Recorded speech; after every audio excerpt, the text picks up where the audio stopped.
Well, that was a first for us. We were locking through the St. Lucie lock, and the lock master had to shut the doors in the middle of filling the water up and shut the locking procedure down. Hi, I'm Ron. And I'm Marie.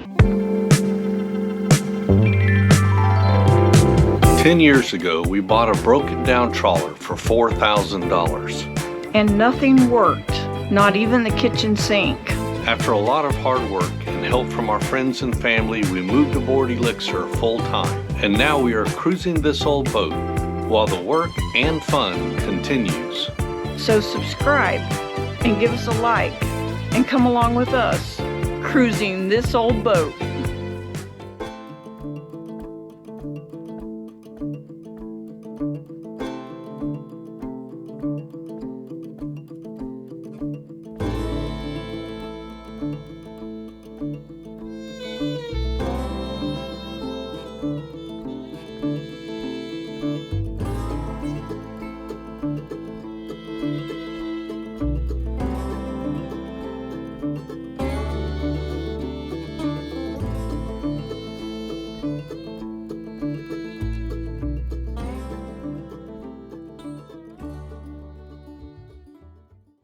So this is really cool.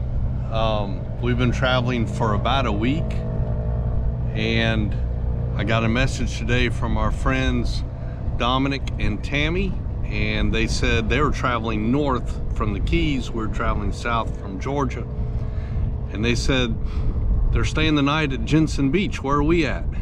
And I'm looking at the Jensen Beach bridge when I get the message. I'm like, well, I guess we're staying at Jensen Beach. So it's really neat. We're going to get to meet up and go have dinner on their way north and our way south. We just crossed paths right here at the Jensen Beach mooring field, and I pulled in. They were about a half an hour behind us, and so we had time to catch our ball, put our dinghy down, and here they come. So one of the fun things about being on the water, just meeting up with your friends all along the way.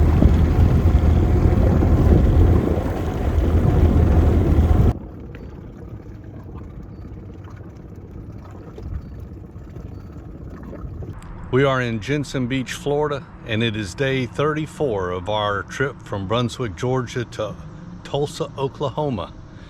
We have traveled 306 nautical miles so far.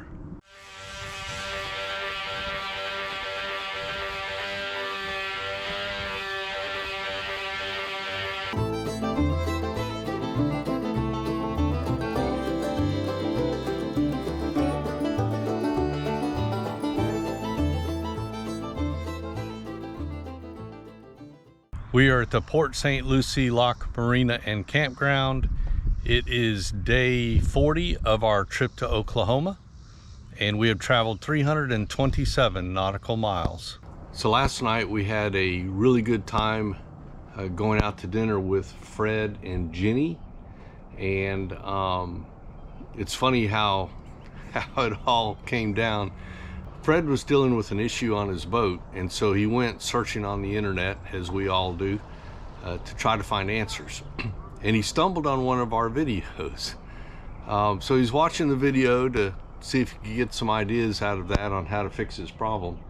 And I guess he enjoyed the video, and so he subscribed and to our channel, and which please do.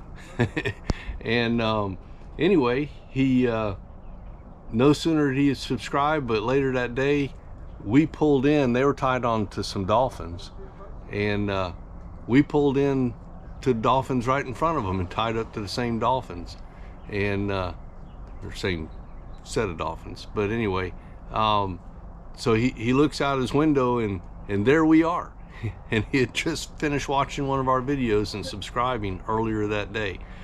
So he reached out to us, and we got together, went out to dinner, and we had a really great time. So yeah, I mean, that's how you meet people boating, and it's just sometimes the strangest coincidences. They're on board there, the Fever 44, called Miss Jenny, and really great couple. We had a really good time. So I'm glad the coincidence happened and we got to meet up with them. After we left St. Augustine heading south, our alternator died on us. That meant not only could we not charge our batteries while underway by the main engine, but we had no RPM indicator because our RPMs are picked up off the alternator. So we just kind of had to listen and go, that sounds about right. So it's time to change out our alternator. So I purchased this Balmar 100 amp alternator. So we're gonna go ahead and mount this today.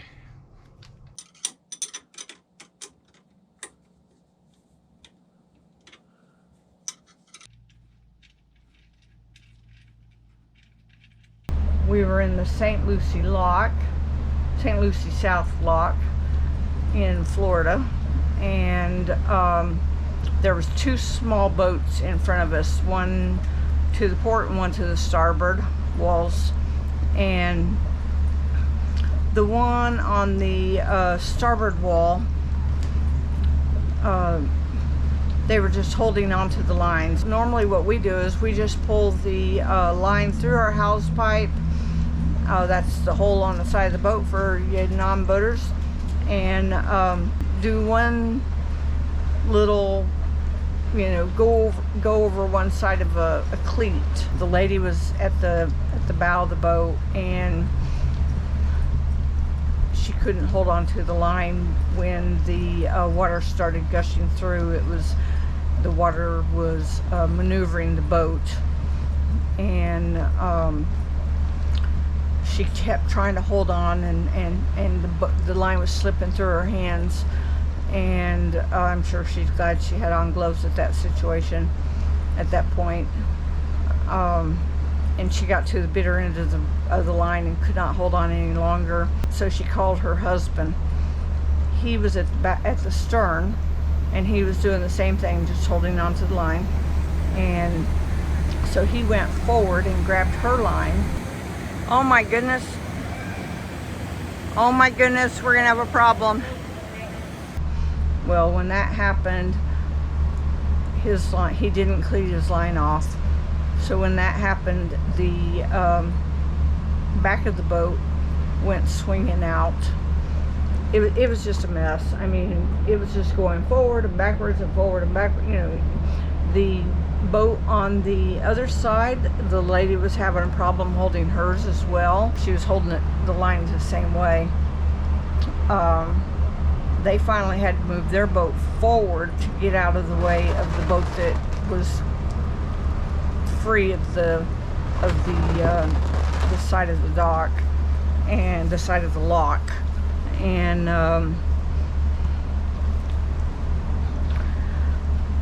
I was concerned that they were going to let go completely and come back to us. So I had a fender right there, and I put it over on the side, on the starboard side of the bow of the boat, just in case. But I was having to control my line as well, and I was filming. And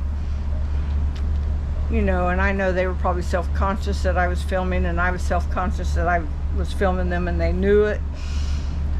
But it just shows how fast a problem can escalate.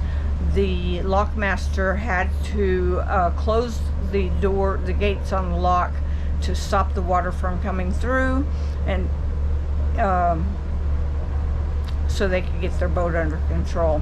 At one point I told them to get under power. You need to get the boat under power. You need to get the boat under power. She turned it under power, but the boat was running, but she wasn't controlling it.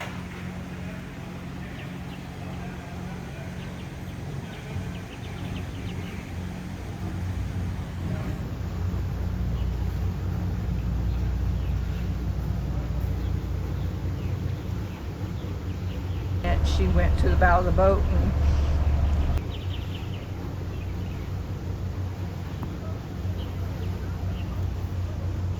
finally, I guess he went and controlled the boat. This is a very sad situation. Luckily, there's not another boat well, they pulled forward to get out of their way.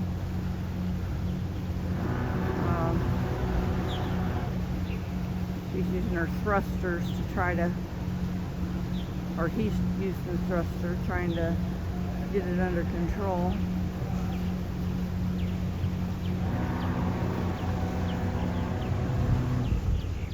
Ron, do you see what's going on? Ron was in the back with the holding the line on the back, so he, you know, our boat was blocking his view, so he didn't know what was going on. I finally told her to get the boat under power. She had the front of it and she let go of it. She was trying to hold it to the very end of the line instead of wrapping it through. So he let his line completely loose to go help hers, and then of course they're finally getting it under control.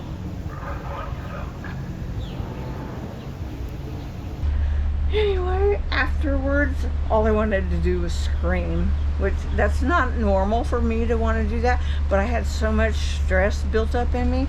I just wanted to, I went I had come up here on the fly bridge and was talking to Ron about it, and then I went to the back door back there and looked back, and all I did was want to let out a scream. So I let out a tiny little scream. I think it was tiny, was it? Yes, I didn't hear. Oh, okay. I was trying to make it tiny because there was like a little marina right there, and I didn't know if there was people there, but I just kind of like had to let that out because, you know, I was, and I'm still kind of like, ah! Don't put that in, please. You're laughing at me. Thanks for watching.